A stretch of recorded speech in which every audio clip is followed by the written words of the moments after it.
The Battle of Stalingrad in 1942 emerged as a pivotal turning point in World War II.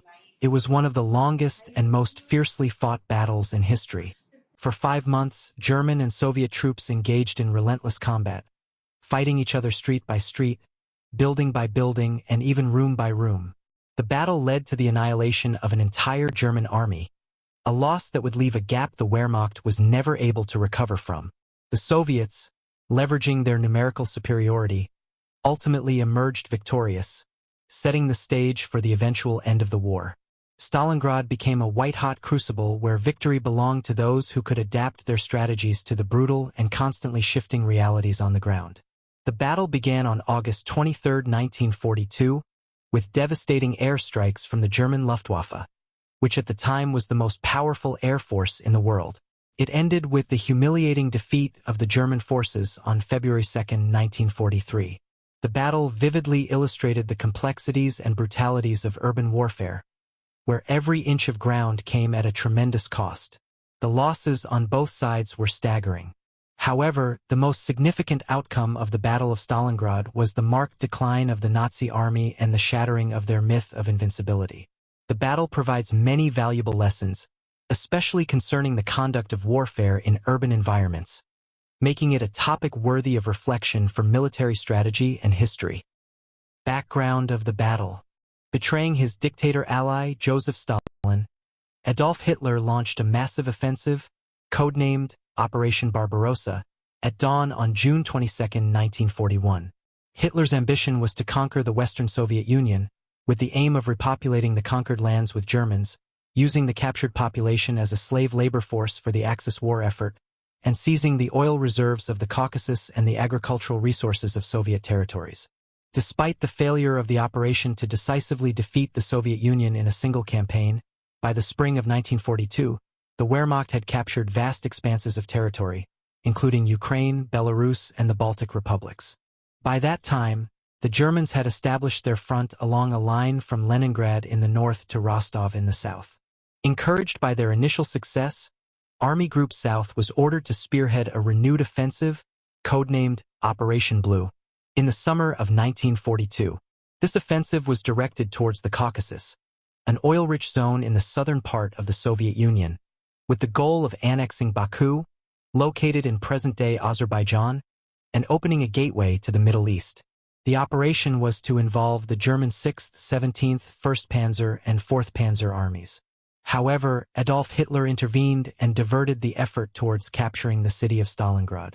His purpose was to destroy the city's industrial capacity and block the river Volga, which was a key route from the Caucasus and Caspian Sea to central Russia. Capturing Stalingrad would also make it more difficult for the Allies to deliver Lend-Lease supplies through the Persian corridor. For Hitler, the capture of Stalingrad was important from an ideological point of view as well, as it bore the name of Soviet dictator Joseph Stalin.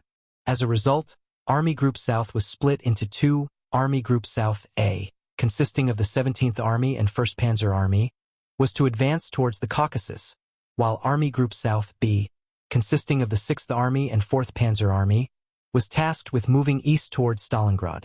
The offensive began on June 28, 1942, and with little resistance, made rapid progress. Within a week, the Axis forces formed and cleared two major pockets, northeast of Kharkov and in Rostov Oblast.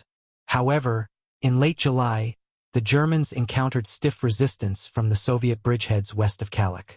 Eventually, the Germans established a bridgehead across the Don River on August 20, 1942, and the 6th Army advanced to within 30 to 40 kilometers of the city of Stalingrad. To the south, Army Group South A pushed deep into the Caucasus, but their advance slowed due to overextended supply lines. Realizing the Germans' intentions, in July 1942, Joseph Stalin planned the defense of Stalingrad, assigning primary responsibility to Lieutenant General Vasily Chukov, the commander of the newly formed 62nd Army. Defending Stalingrad was a matter of prestige for Stalin, and he tasked the 62nd Army with defending the city at all costs. Description of the battle. On August 23, 1942, the German 6th Army reached the outskirts of Stalingrad, marking the beginning of the Battle of Stalingrad.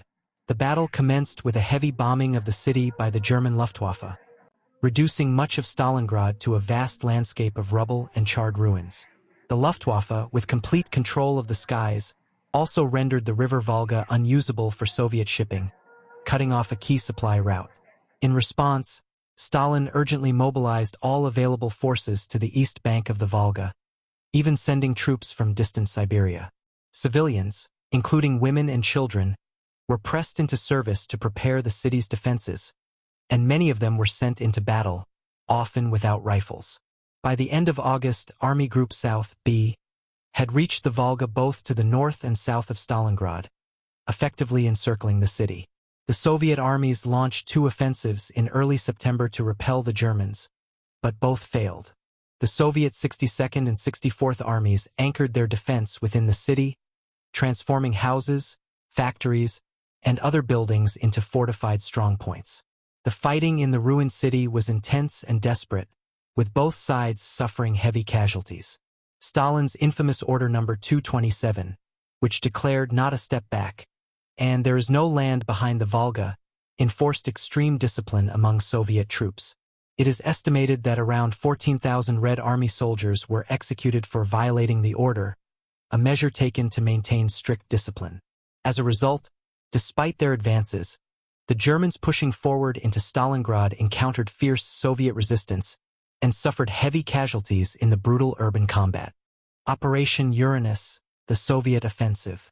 On November 19, 1942, the Red Army launched Operation Uranus, designed to exploit the weaker flanks of the German Sixth Army.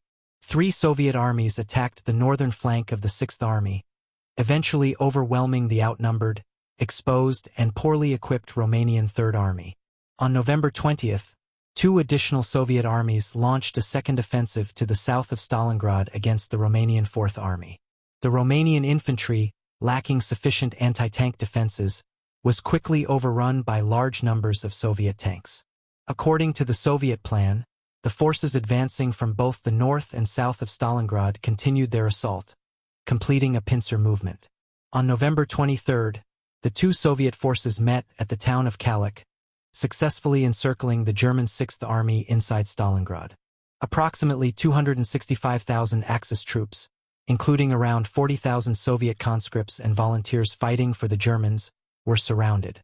The Red Army promptly formed 2 defensive fronts: a circumvallation facing inward to prevent escape, and a contravallation facing outward to guard against any relief efforts. Adolf Hitler refused to allow the encircled Sixth Army to break out, despite pleas from the German commanders on the ground. Instead, he insisted on maintaining the Sixth Army in Stalingrad, relying on the Luftwaffe to resupply them and planning a relief operation from outside the encirclement.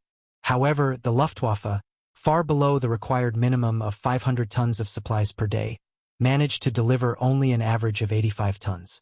This severe shortage of food, fuel, and combat supplies such as ammunition and POL, petroleum, oil, and lubricants, ultimately led to the starvation of German troops and the collapse of their ability to sustain the fight within Stalingrad. Operation Winter Storm. Operation Winter Storm was the German attempt to relieve the encircled Sixth Army in Stalingrad, led by Field Marshal Erich von Manstein. Beginning in early December 1942, the operation aimed to break through Soviet lines from the south and reach the trapped German forces. By December 18th, the German relief force had advanced to within 48 kilometers, 30 miles, of the Sixth Army's position. However, on December 23rd, Manstein was forced to abandon the operation due to the launch of a new Soviet offensive, making further progress impossible. Operation Little Saturn. On December 16, 1942, the Soviets launched Operation Little Saturn. The first stage of the operation aimed to thwart German efforts to relieve their encircled troops in Stalingrad. The Soviet forces attacked the Italian Eighth Army and other Axis units, quickly pushing them back. In the second stage, the Red Army advanced further west, capturing vast territories previously under Axis control. This operation forced a total reevaluation of the German situation on the Eastern Front. The attempt to break through to Stalingrad was abandoned, and Army Group A was ordered to withdraw from the Caucasus. By this point, the Sixth Army was beyond all hope of German relief. Soviet victory. The German troops inside the Stalingrad pocket, now starving and running out of ammunition, retreated from the suburbs into the city itself. Urban warfare resumed, but this time it was the Germans who were pushed back to the banks of the Volga. On January 28, 1943, the Soviet forces split the encircled Germans into 3 separate pockets. By February 2, 1943, all 3 pockets had collapsed. Nearly 91,000 exhausted, ill, wounded, and starving German and Axis soldiers were captured, including 3,000 Romanians. Among the prisoners were 22 German generals, marking the end of the Battle of Stalingrad and a decisive Soviet victory that significantly altered the course of World War II. Hitler experienced a humiliating defeat in the Battle of Stalingrad. The aura of invincibility that had surrounded Hitler for so long was gone forever. In Stalingrad alone, German 150,000 troops had been killed.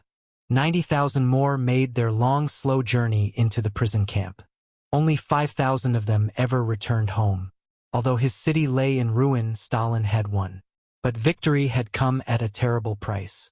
The Soviets lost more men and women during the Stalingrad campaign than Britain and America lost during the entire war. However, there was an overwhelming surge in confidence and belief in victory among the Soviets. A common saying was, "You cannot stop an army which has done Stalingrad."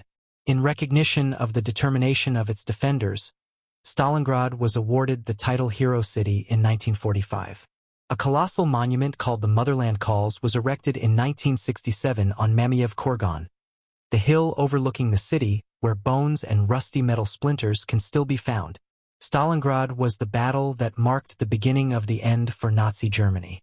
In a speech on November 9, 1944, Hitler himself blamed Stalingrad for Germany's impending doom. Over the next 2 years, Stalin chased Hitler's armies all the way back to Berlin. In 1945, the Nazi Empire was finally crushed between Britain, America, and their allies in the West and Soviet forces in the East.